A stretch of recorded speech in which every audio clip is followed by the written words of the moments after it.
this granulation bed will ultimately become a naive tissue which could be converted into any based upon the stimulus it is receiving. And here, because of continuous frictional injury, it is receiving the stimulus of bone formation, as a result of which the bone will be created at the site where there should be a muscle. Alright, or the muscle will become ossified. That is the reason why it is called as heterotopic ossification. This we have already discussed when we were talking about the pathophysiological mechanism.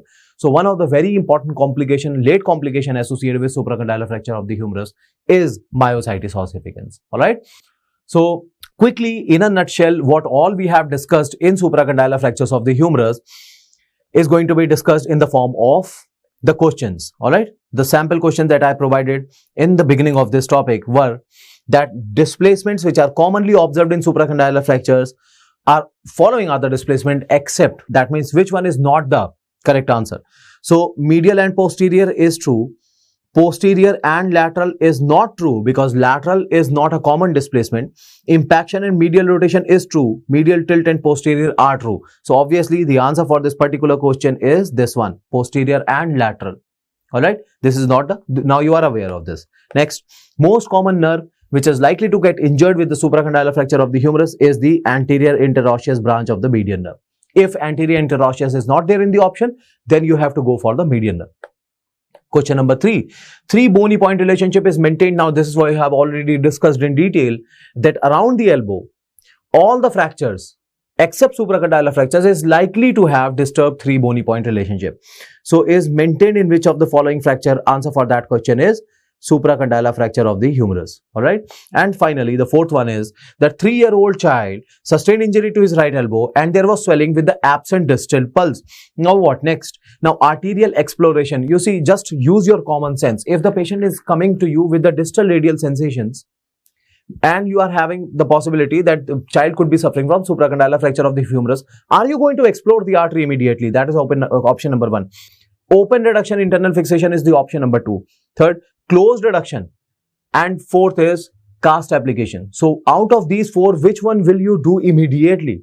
So immediately you will try to reduce the fracture first, because once the fracture sites are reduced, there is a possibility that the compression could be relieved. And once the compression of the artery is relieved, the distal neurovascular might become intact. So that is the first step that you have to go for. That means closed reduction. Immediately you try to reduce the fracture after getting the x-rays done. Alright. So that is the correct answer for that particular question. Hope everything is clear related to this topic, that is supracondylar fracture of the humerus. Alright. The next topic is fractures of the lateral condyle of the humerus. Now, first of all, try to understand that every time there is a question related to the lateral condylar fractures of the humerus, then majority of the time the question is asked in comparison to the supracondylar fractures. Alright. So basically this topic is going to be covered in comparison to the supracondylar fracture of the humerus. The only thing which is important for you to remember in isolation for this particular fracture is the classification systems. Now, before we talk about the classification system, it is important to have a discussion of what exactly we are talking about. Now, it is very clearly evident in this picture itself. Now, if you look at this image, you can very clearly see that this is the lateral epicondyle. And in this region, if the fracture happens, then it is said to be lateral epicondylar fracture or the lateral condylar fracture. Now, this lateral condylar fracture can be categorized into 2 based upon Milch classification. So, the name of the classification for this is Milch, M-I-L-C-H. Alright. Now, what exactly is Milch classification and how is it responsible for categorizing the fracture into 2 different types? So, Milch has classified the fractures into 2 categories. One is type 1 and simply type 2. Now, under the heading of type 1 is relatively less common. Alright, but type 2 fractures are relatively more common. So, as far as incidence of these fractures are concerned, type 2 is more common. Then, type 1 fractures are not involving the trochlea intra-articularly. Alright, this is the simplified version.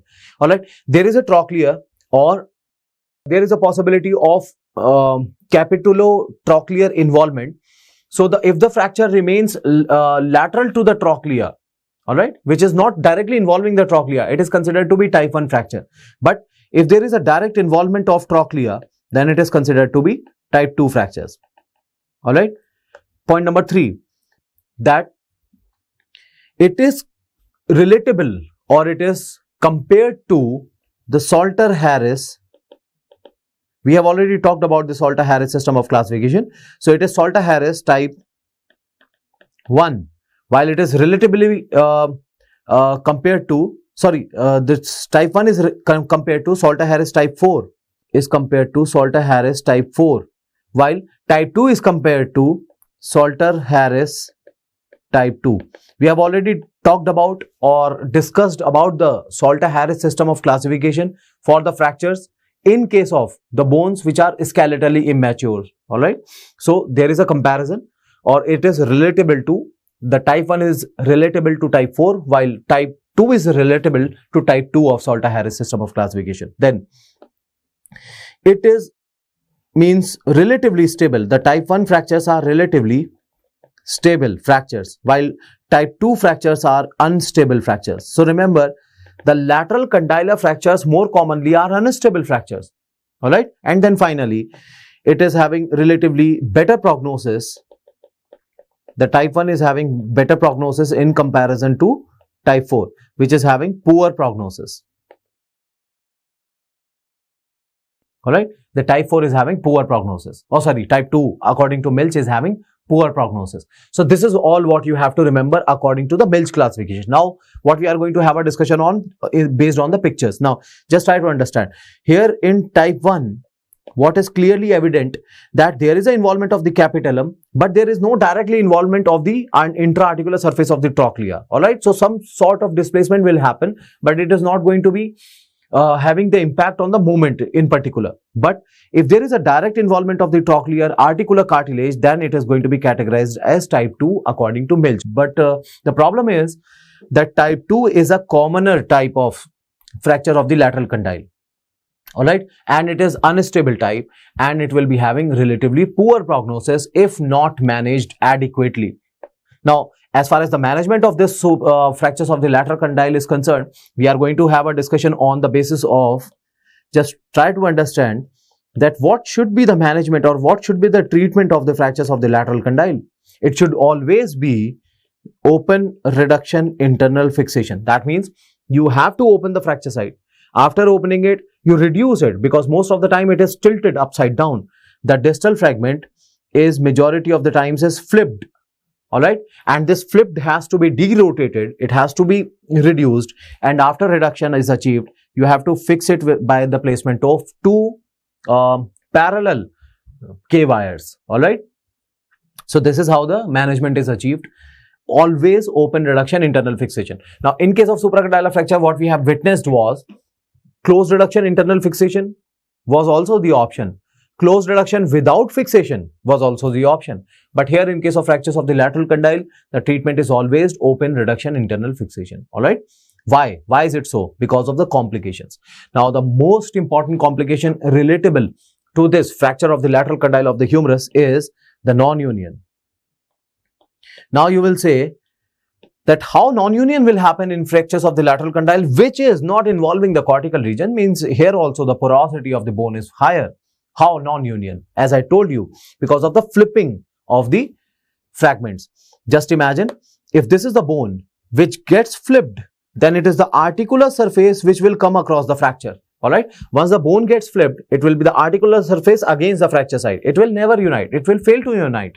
And this is how the non-union is achieved.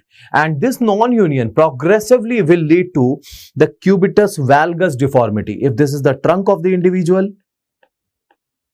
this is the arm, and this will be the forearm. So more commonly, it is associated with the valgus deformity and not the varus deformity. Alright. I'm not saying that the cubitus varus cannot happen with fractures of the lateral condyle, but the possibility of valgus is much higher in comparison to the valgus deformity. Alright.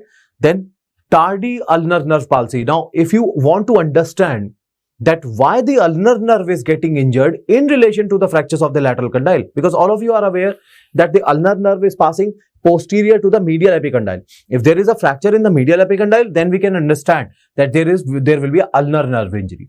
But how there will be a ulnar nerve injury in relation to the fractures of the lateral condyle?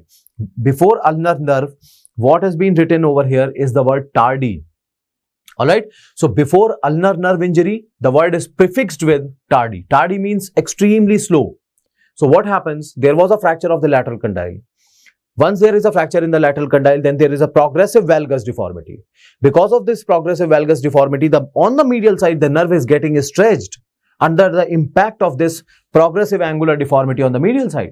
So late in the course of complications, there will be a happening of tardy ulnar nerve palsy. Then some of the times the examiner has tried to ask that what should be the adequate management of this, but when practically it was happening, when practically it was done, then the possibilities of failure were much higher. Alright, so what is the management? But at this level, you just have to remember what is the management of tardy ulnar nerve palsy. It is simply anterior transposition of the nerve.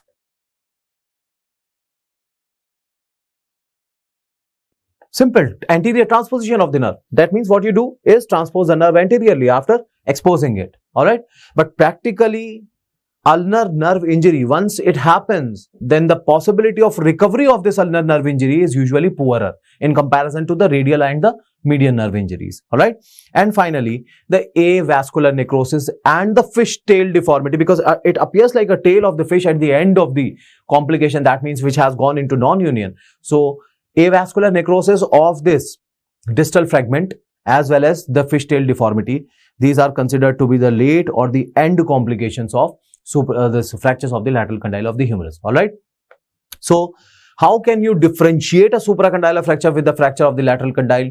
One, management protocol. Two, the complications. There was malunion, here it is non-union. Alright, then the third one is the nerve which is likely to get injured. There it was anterior interosseous, here it is ulnar but late in the course of the disease. Alright, then 3 bony point relationship was maintained in supracondylar fracture, but 3 bony point relationship has to be altered in fractures of the lateral condyle of the humerus. Hope everything is related, everything related to this fractures of the lateral and the supracondylar fracture of the humerus is clear, and you would be able to mark the answer correctly. Alright, so treatment is always, as we have already discussed, that treatment always is open reduction internal fixation. Like as you can very clearly see that this is the fracture, or this is the lateral epicondylar fracture which has been reduced, and after reducing it, it is fixed with K wires. Alright, or the pin fixation is achieved. Hope the 2 points are clear. Next is the olecranon fracture. You know, olecranon fracture, we are expecting fractures of the olecranon. First of all, you should know that where this olecranon is. You know, this is proximal part of the ulna which is articulating with the distal end of the humerus, is the olecranon process. If there is a fracture, a transverse type, that means not burst fracture, not divided into multiple pieces, a transverse fracture is there, as is clearly evident in this one, that after the fracture has happened, it has been divided into the proximal and the distal fragment. If this is the kind of the fracture that comes to you, that what should be the management? The management should be achieved by tension band wiring. Now this is what tension band wiring is. Now at this point of time, you just remember the treatment. Tension band wiring is something that we are going to have a discussion on in lower limb trauma in detail. But at this point, this image is important for you to remember, because in future we are expecting that they will give you the fractures of the olecranon in the question, and then they will ask you what is the treatment. So what is the management for? What is the treatment or the management for olecranon fracture? Answer for this question is tension band wiring. They will give you an image, because they are not going to ask you the management for comminuted fractures of the olecranon, undisplaced fractures of the olecranon, alright, burst fractures of the olecranon, or the fracture which is extending to the proximal shaft of the ulna. They are not going to ask about these questions. They will simply show you a transverse fracture which is displaced, and then they will ask you what should be the management, and this is how it is managed. That means by the placement of TBW.